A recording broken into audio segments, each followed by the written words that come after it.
In the NBA, there are plenty of perennial all-stars, perennial all-NBA players who are models of consistency and longevity. Think of the guys who have been in the game for a long time, like a LeBron James or a KD or Steph Curry, still playing very well and fighting back against father time, or even the young stars like in SGA, Luka Doncic and Nikola Jokic, Anthony Edwards, Giannis Antetokounmpo. There are so many players that, whether it's game by game, week by week, month by month, or even year to year, you can always count on. Not just in the basketball production, but in how they impact the game as well. But if you're anything like me, sometimes it's too easy to root for those guys who are always on top. You can give them their flowers, sure, but sometimes you want someone a little bit more exciting. Someone who might not hit the highs as often, and as a result of that, they're more fun to root for and appreciate when they do have those moments. But at the same time, they're more likely to decline more quickly and more suddenly than you could ever expect, even in the face of opportunities that you thought might be great for them. Because you couldn't get by just rooting for the players on top. You had to find someone that you wanted to root for to routinely hit that next level. But for some reason or another, they were just never able to. Welcome back to State of the Association. I'm your host, Nash Roberts, and today we are talking about watching your favorite NBA player fall off. Now, sports for a lot of people are an entertainment product first. And so, with that, I think it's important to kind of contextualize this in the framework of a movie or a TV show. Which, if they're going to create a compelling narrative, more often than not, that's going to feature some character arcs. And with that, you've got this character who has a problem that they want to get through. Whether it's they had a rough upbringing or they have a crisis of confidence or something else, any kind of motivation to get you to root for this character to be able to develop and change. And that's typically seen as more interesting than, a flat character who is maybe just there for comedic relief, doesn't change much throughout the entire movie, the entire TV show, they stay the same. Typically, those characters aren't as memorable, but it's the ones with the character arcs that leave you with a lasting impression. The ones that you don't only root for throughout the duration of the movie or the show, but by the time you're done with it and it's concluded, the story's wrapped up. Oftentimes, there's a good moral that comes with that self-discovery, and maybe that's something that you can apply to your life, or at the very least, it's something that makes you stop and think for a second, and you become really appreciative of that character and the writing that went behind it. And oftentimes that character arc might, in a sense, make them seem more normal in a way. Right? Like maybe say they were dealing with confidence, right? And they become more confident by the end of the movie. And there's plenty of people in this world who are already confident, right? So that in itself isn't necessarily spectacular. The end result is not necessarily spectacular. But it's a journey that they took to get there that is so compelling. In much in the same way, if you've got a Kobe Bryant or a Michael Jordan averaging 30 season in, season out, when you see that number, it's not as impressive as seeing someone take the leap from being, a 24 point per game scorer like Shai Gilgeous-Alexander to being a 30 point per game scorer. That, in your mind, is kind of more an accomplishment because you hadn't seen it before. And now SGA's an MVP contender. Now he's been averaging 30 for a couple of years now. And that's much like a character arc. And as much as there's athletic integrity in the game, a lot of people are there for the stories. And so, with that, a player's development can be an easy way to set up a narrative. And so, as a result of that, you might not necessarily root as much for this MVP candidate that's been there for years over someone who's just breaking through to become an all-star. Or even with voter fatigue, you take a look at Giannis Antetokounmpo. His best years have not really been his MVP years in terms of production, at least. But by this point, after he won 2 straight MVPs, he's not really as much in serious discussions for that award anymore because he had already won, and there's something new and exciting to root for and to give the flowers and all the accolades. And I hope I kind of contextualized that well there to develop an understanding of this concept.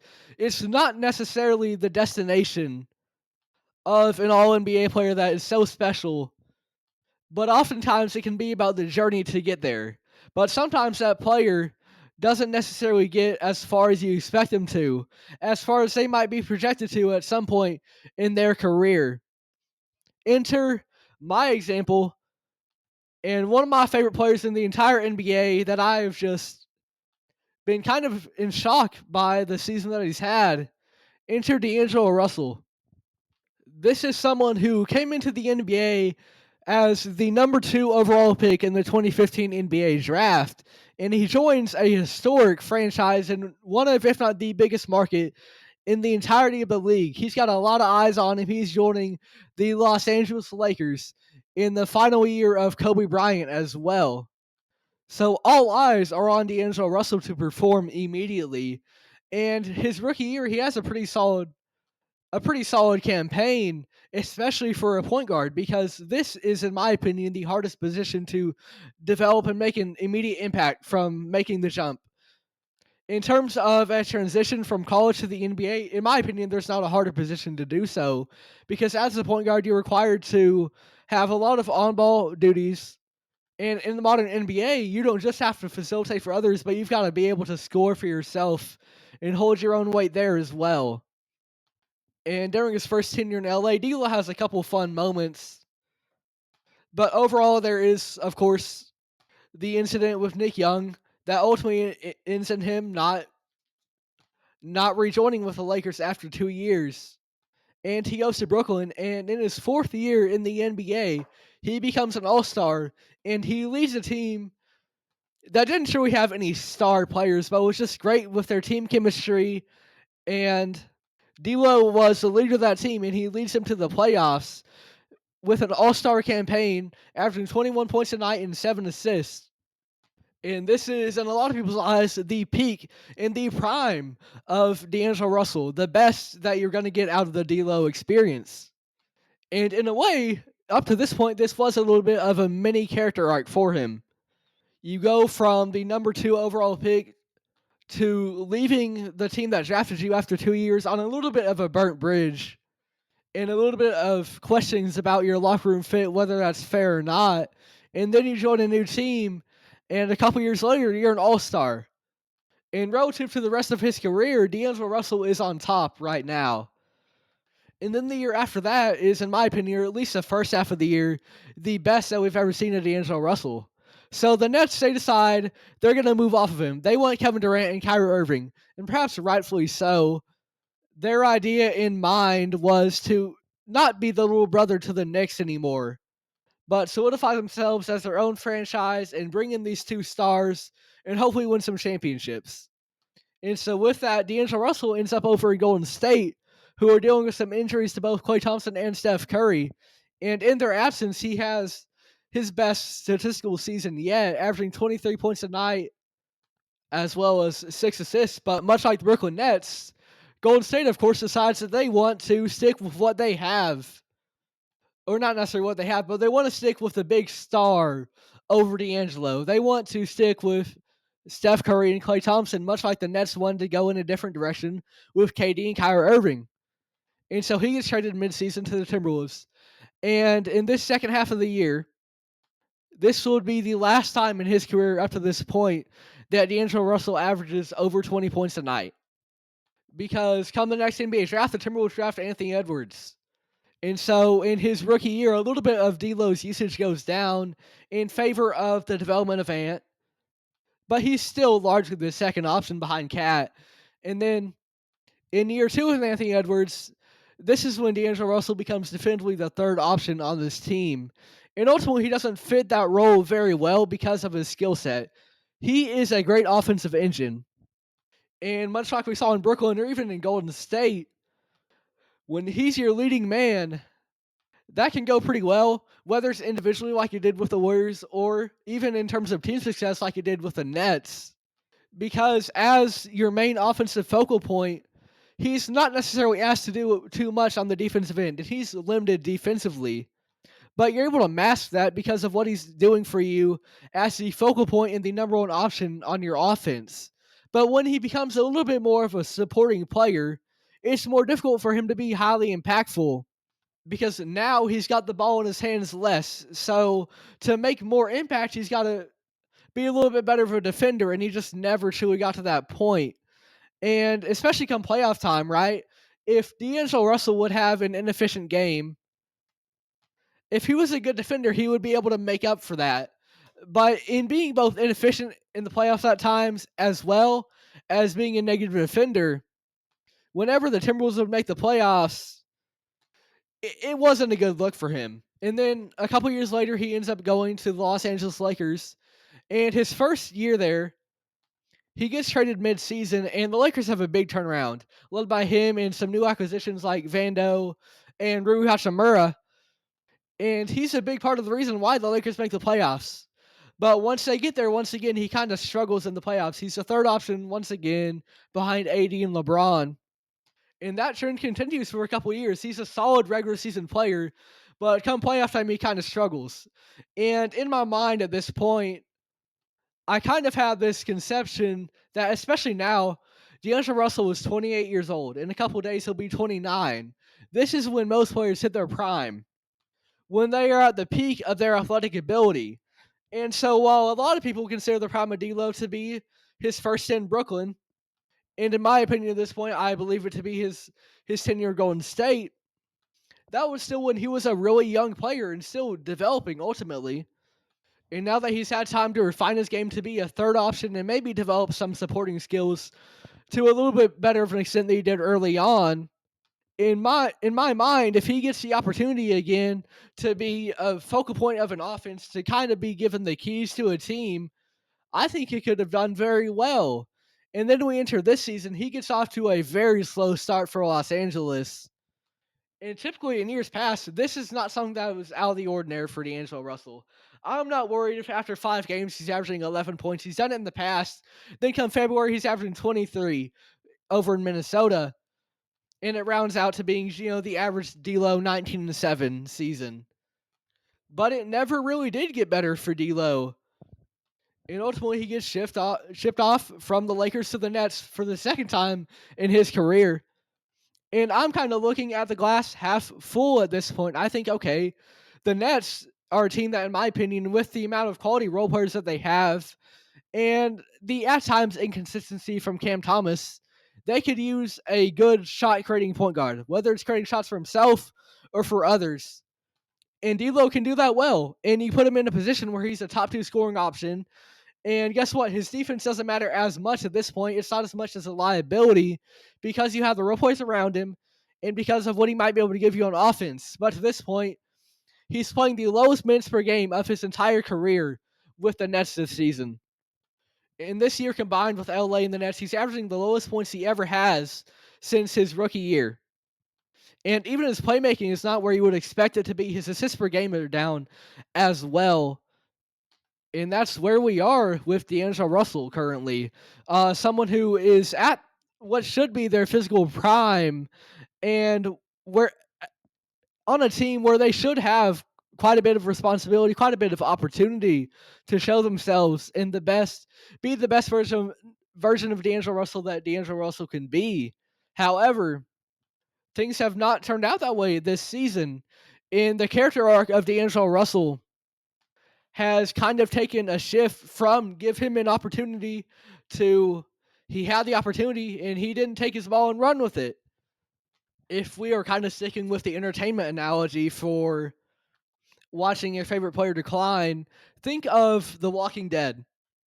And early on in the show, seasons 1 and 2, you kind of have a conflict between two very strong and ambitious leaders who want to be the head of the group and make the important decisions in Rick Grimes and Shane.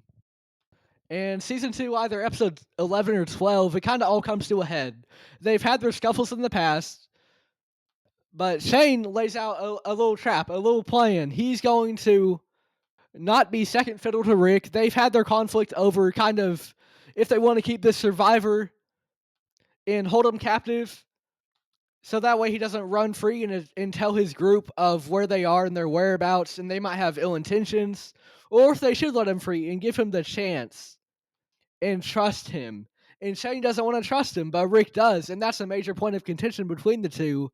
And Shane lays out this plan that is ultimately going to leave him in a position where he can overtake Rick Grimes.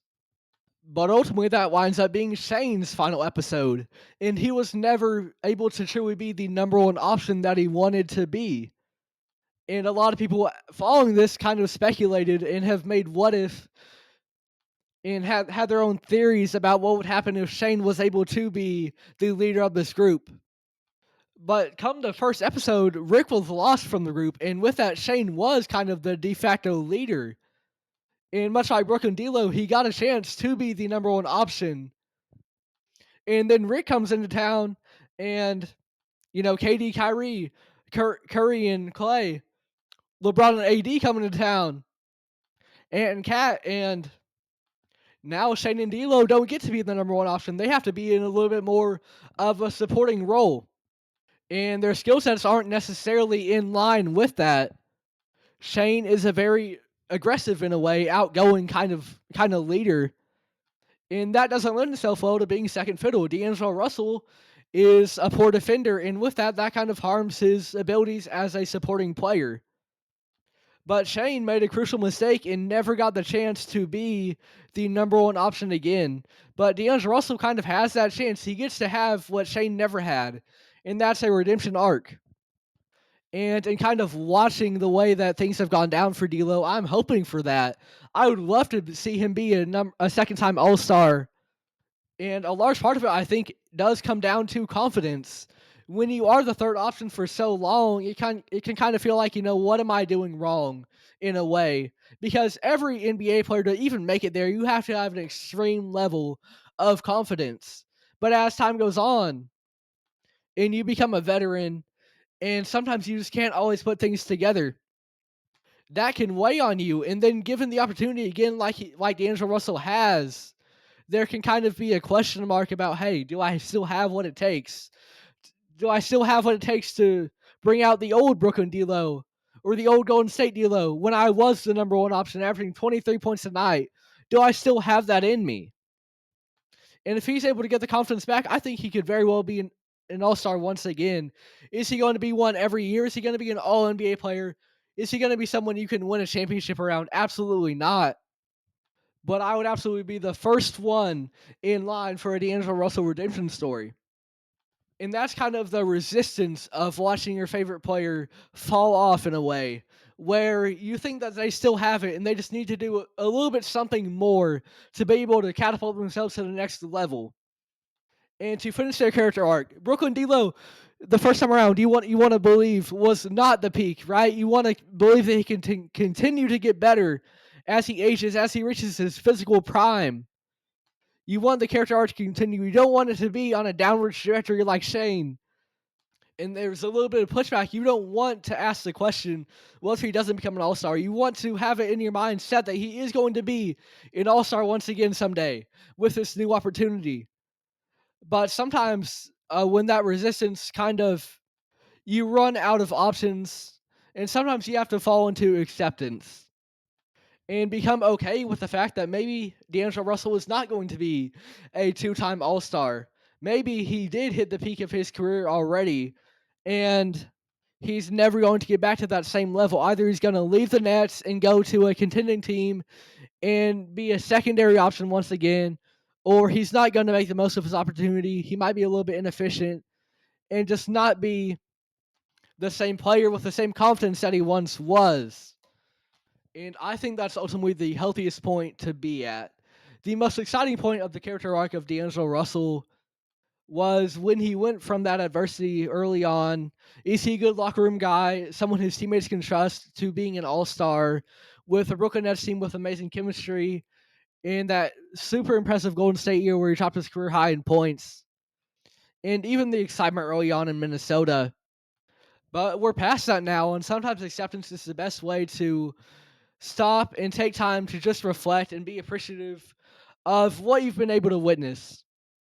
And with D'Lo being one of my favorite players, I have come to terms with the fact that he may never be an All-Star once again. And the way this season has gone, that is a very likely possibility.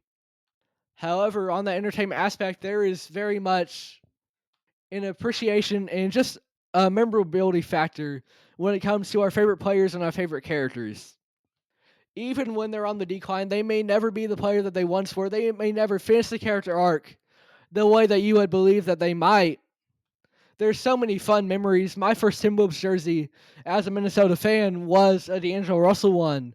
I remember before I had NBA League Pass, I spent $1 to watch this game against the Sixers, where in the fourth quarter and overtime, he scored a combined 27 points. And multiple game winners that he had, even his rookie year in LA, playing alongside Kobe Bryant. And he's had the pleasure of playing alongside so many great players. And especially in his time in Minnesota, I enjoyed him being the point guard of this team for a couple of years. Sometimes there can be a little bit of resistance to acceptance. You don't want to believe that a character or a player, they may never hit that peak again. You want to keep rooting for them, and you absolutely will. But in just accepting more so of a possibility that they won't become an all-star, an all-NBA player once again. You don't worry about projecting for their future, but you are able to appreciate the now and appreciate the memories that this player created for you and how much fun they were to watch play. And they may not go down as a Hall of Famer by any means, but you can still appreciate them. And man, come 20 years, he might sound like an old man talking about kids these days don't know how good D'Angelo Russell was. I remember going on Timberwolves Instagram a couple years ago, and it was something about how, with the lack of accolades that D'Lo has had in his career, people aren't going to remember necessarily. He's not going to be a Hall of Famer. People aren't going to remember how good he was. But then there was someone in the replies saying that we will remember how good he was because we got to see him play for our team. And so with acceptance comes appreciation. And my favorite player, and maybe a player that you might be rooting for as well, they may never be what I had necessarily expected for them. I thought this new opportunity was going to be great and greener pastures for D'Angelo Russell. And that may never be the case, and I may be very well watching my favorite player decline. But the memories that they created, much like the character arcs from your favorite movies and TV shows, are going to live on. And they're always going to leave you with a lasting impact, and you're always going to have fond memories. So even if your favorite player is on the decline, if they're falling off in a sense, sometimes it's important to accept that and not necessarily reach for an accolade that they may never get again, but be appreciative of the accolades that they did get of them and of the memories that they created for you. And no matter their flaws as a player, no matter their frustrations that you might have, wondering why they just can't get to that next level, not only was it fun while the best of it lasted, but that fun is going to stick with you for a long time. It was exciting to root for them in the highs compared to a Steph Curry who might do it nightly because of the fact that you don't always see and you want to see this person succeed.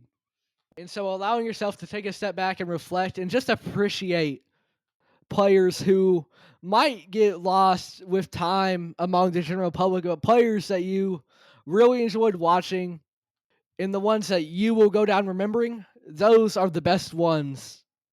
And certainly, in my opinion, the most intriguing ones.